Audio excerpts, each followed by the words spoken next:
చాలా డెడికేటెడ్, పార్టీకి డెడికేటెడ్ కార్యకర్త. ముఖ్యమంత్రి గారు ఏం చెప్తే దాన్ని యాజిటీస్గా పాటించారు. ఆయనకి కేడర్ కూడా ఆయన కింద పనిచేసేటువంటి అనేక తెలుగుదేశం కార్యకర్తలు ఆయన 2014లో ఇండిపెండెంట్గా గెలిచారు. ఇండిపెండెంట్ గెలవటే కాదు, 50,000 మెజార్టీ గెలిచారు. అయితే ఇప్పుడు రాష్ట్రంలో ఉండేది కూటమి ప్రభుత్వం, ఎన్డీఏ ప్రభుత్వం. అటు బీజేపీ, జనసేన, తెలుగుదేశం 3 పార్టీలు కలిసి చాలా చక్కగా ఈ రాష్ట్రాల ముందుకు పడతాయి. నేను నిన్న సభలో కూడా పలకడానికి చాలా 15 సంవత్సరాల పాటు ఎన్డీఏ ఈ రాష్ట్రాన్ని పరిపాలించాలా, ఈ రాష్ట్రం భారతదేశంలో నెంబర్ 1 కావాలి అనే ఉద్దేశంతో ఈరోజు ఎంతో అన్యాయంగా ప్రతిదీ డిస్కస్ చేసుకుని ముందుకు వస్తున్నారు. పిఠాపురంలో కూడా యాక్చువల్గా వర్మ గారు జనరల్గా ఏదైనా 3 పార్టీలు కలిసినప్పుడు చిన్న చిన్న ఇష్యూస్ ఉంటాయి, సహజం. పై నాయకుల మధ్య లేకపోయినా కింద నాయకుల మధ్య ఉంటూ సహజం. నేను కింద నాయకులు ఉన్నా కానీ నాకు కూడా ఉంటుంది, ఇది సహజం. అవన్నీ కూడా డిస్కస్ చేసుకొని సత్యంగా ఉంటుంది.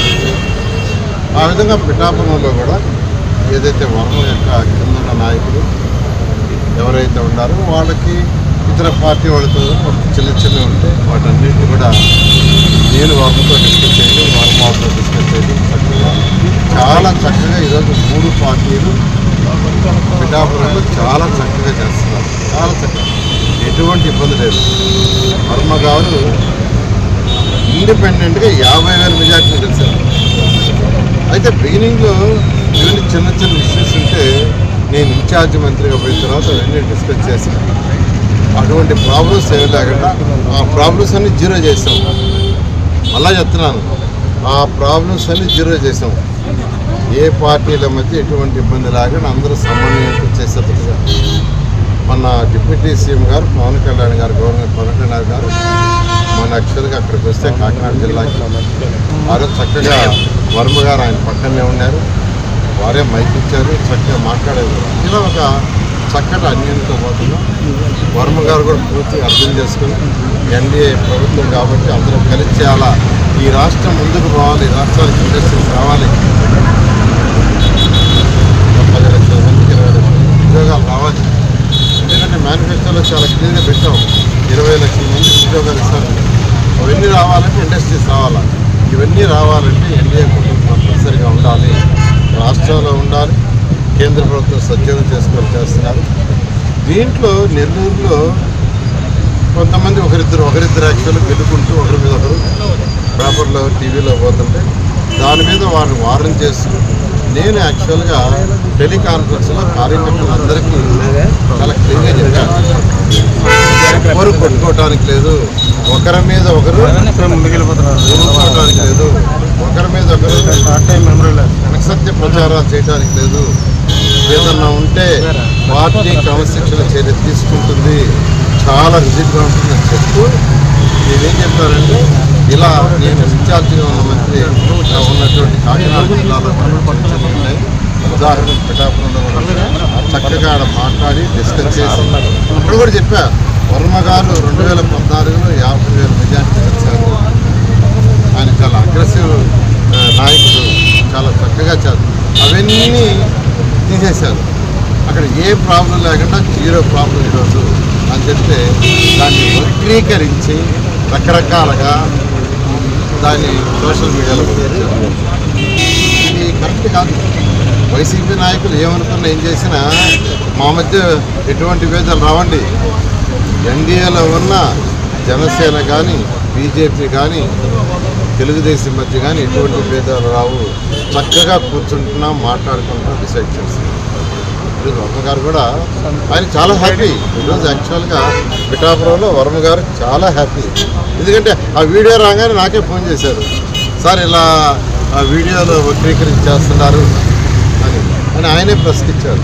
అందువల్ల నేను అందరికీ మీడియా తరఫున చెప్తున్నాను, ఈ రాష్ట్రంలో ఎన్డీఏ ప్రభుత్వం చాలా స్ట్రాంగ్ ఉంటుంది.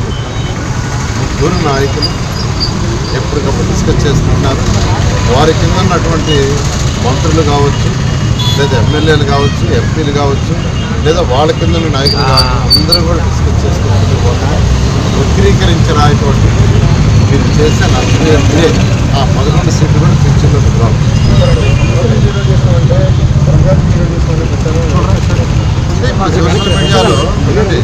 సోషల్ మీడియాలో టెలికాన్ఫరెన్స్లో చెప్పా, దాంట్లో కట్ అండ్ పేస్ట్ చేసి దాన్ని వక్రీకరించాలి. చెప్పిందంతా మొత్తం నేను ఏదైతే టెలికాన్ఫరెన్స్ చెప్పానో మొత్తం రిలీజ్ చేసి ఉంటే ఇచ్చినది కాదు. దాంట్లో మధ్యలో కొన్ని కట్ చేసినప్పుడు ఇటువంటి వస్తుంది, మిస్కమ్యూనికేషన్ వస్తుంది. అందుకని ఈరోజు యాక్చువల్గా ప్రెస్ మీడియా క్లారిటీ ఇస్తున్నాను. ప్రతి డాక్టర్ కల వెనక ఉన్న ధైర్యం, ప్రతి సాధకుణ్ణి నడిపించిన సంకల్పం నెల్లూరు నారాయణ. నీట్ 2025 ఫలితాల్లో ఆల్ కేటగిరీలో 13, 17, 38 వంటి 100లోపు ర్యాంకులతో పాటు ఓపెన్ కేటగిరీలో 161, 253, 323, 515, 546, 563, 804, 955, 962 వంటి 1000లోపు ర్యాంకులతో Nellore Narayana super sensational victory. ఒక్క ఈ సంవత్సరమే 386కు పైగా సీటు సాధించగలిగిన ర్యాంకులను ఆవిష్కరించిన నెల్లూరు నారాయణ ఇప్పటి వరకు 2 తెలుగు రాష్ట్రాల్లోనే అత్యధికంగా 2900కు పైగా మెడికల్ సీట్లు సాధింపజేసి నీట్ ర్యాంకుల లీడర్ గా నిలిచిన నెల్లూరు నారాయణ అప్పుడైనా ఇప్పుడైనా ఎప్పుడైనా నీటిలో నెల్లూరు నారాయణ తరువాతే ఎవరైనా. నీట్ లాంగ్ టర్మ్ అడ్మిషన్లకై సంప్రదించండి. Narayana medical academy, Nellore. Hi Nilor, please subscribe to N3 TV.